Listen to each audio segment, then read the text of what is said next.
Paul turned Jesus' teachings into this religion of the resurrected Christ. They turned Jesus into a personality cult leader and made his whole religion about this guy, this amazing guy who was the Son of Man, who did all these miracles. Wow, which was really cool. But Jesus, even his miracles aren't the gospel of the kingdom of heaven.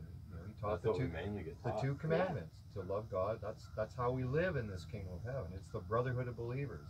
It's the family of God. The kingdom of heaven is the will of God. When you enter this kingdom, you decide that I'm going to do the will of God. And you decide to cooperate with other people who want to do the will of God together, and that's the brotherhood of man. That's the spiritual brotherhood which just exists here in the spirit. We have, right now, we're agreeing to join together, to go out together.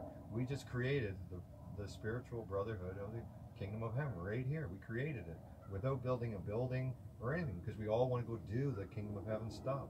We want to go pray for people and bless people and lay hands on them and pray for their lives and help them to grow, because the kingdom of heaven is all about growing. It's just like a father to a child. You just got to look at your own parents, your own family life, the family life of other kids. It's the same thing. You're trying to help these children grow. You're going to help them through school, grow through these levels of life. And we're all, as spiritual beings, we enter this kingdom and become a newborn child, and then we got to grow.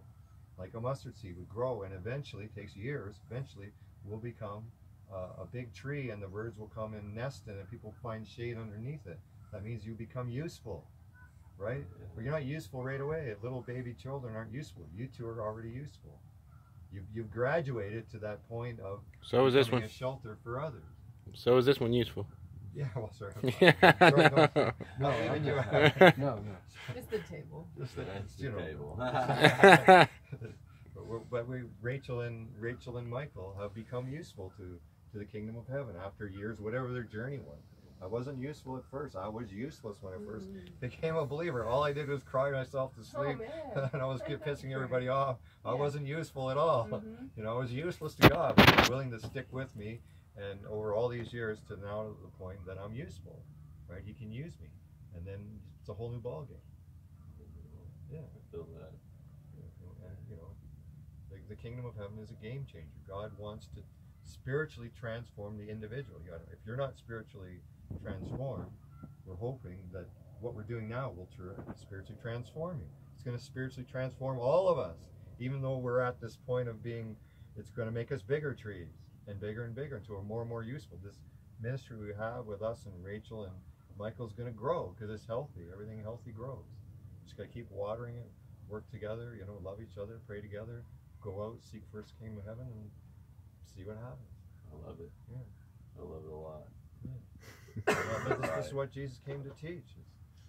And it's been downplayed, marginalized, and minimized. There's so much I don't understand about it. So much, because I've been told so many lies. Well, it's not lies. They're not lying. I was a Christian for most of my adult life. Well, I mean, my mom told it. me if I prayed the Lord's Prayer and I didn't put in Jesus' name on the very end of it, I'm going to hell. Well, that's see, what my mom taught. That's not true. Yeah, that's a lie. I've been taught lies. But she thought it was true. So if she intentionally knew it was wrong, then she's lying. I didn't think about that either. I was a Christian. I was sincere.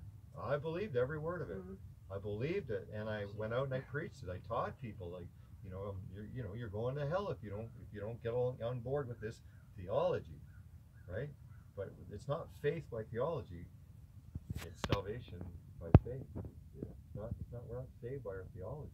You can't go to heaven and say, "Hey, look, I memorized all these passages. I got Romans and Galatians and Ephesians."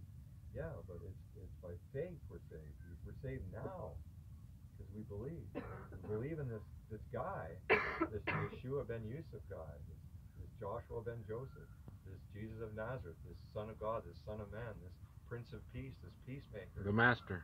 The Master. He is the Master. He's the Master of men and women. He is. He's the greatest human being. And he was a human being. He still is. When we leave here, we'll always be human beings. We'll become something else, but we'll always retain that humanness. Same with Jesus. He's now a human being / God. Yeah. He came to turn the world upside down.